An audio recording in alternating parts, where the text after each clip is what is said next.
My friend went missing 5 years ago. Today, she sent me a horrifying message. My friend Lydia was the victim of a gruesome murder 5 years ago. I felt completely miserable and slowly started to accept that I would never see her again. That's why I was horrified when she sent me a friend request on Snapchat last night. I thought it was just a glitch, but I never could have guessed that this notification would ruin my life forever.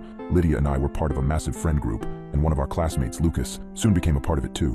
He had a crush on Lydia, which seemed normal at the time, and nobody really thought anything of it. That was until his feelings for her started to become terrifying. It started small, with Lucas asking Lydia out on some dates, but Lydia told him she wasn't interested in that way. When we went out as a group, he insisted on sitting next to her, and would even get a little angry if someone else tried to take that seat. At some point, the two of them had a conversation where she told him it was time for him to take the hint and back off. This led to Lucas slowly fading away from the group. On Valentine's Day, 5 years ago, I got the horrifying phone call that Lydia had been murdered. Lucas showed up at her apartment early in the evening with sunflowers and a stuffed teddy bear. He was waiting for her where she normally parked. She got home and a pretty heated discussion happened between the two of them. From what I heard from one of her neighbors at the funeral, she was trying to get him to understand that the two of them were never going to happen, and he was belligerently refusing to accept that fact. He pulled out a gun and shot her in the face right there. She died almost instantly. The next few months were a blur. We were all so devastated that something like that could happen. It seemed to come from nowhere. Between the funeral, investigations, trial, and all the emotional heaviness that each of those carry, it was no surprise that our fun little group slowly started to disband.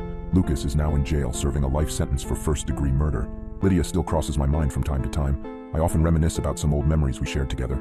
Last night I was hanging out with some friends when I got a horrifying notification on my phone. "Lydia has sent you a friend request on Snapchat." My stomach dropped. I stared at my screen for what felt like an eternity. My screen dimmed, and I looked up and one of my buddies asked if everything was okay. I guess I had turned a little pale as every drop of blood fled from my face and seemed to pool together in my chest. Time seemed at a standstill as I tried to figure out what was happening. "Oh yeah," I finally responded. "I'm fine. It's just the coffee." I got up and went to the bathroom to relieve myself and splash a little water on my face. The initial shock of seeing her name on my phone wore off, and I started to think clearly. I thought that the only logical explanation was that the phone company reassigned her number and that this new person had joined Snapchat for the first time. I washed my hands, and with it, the initial terror I felt waned.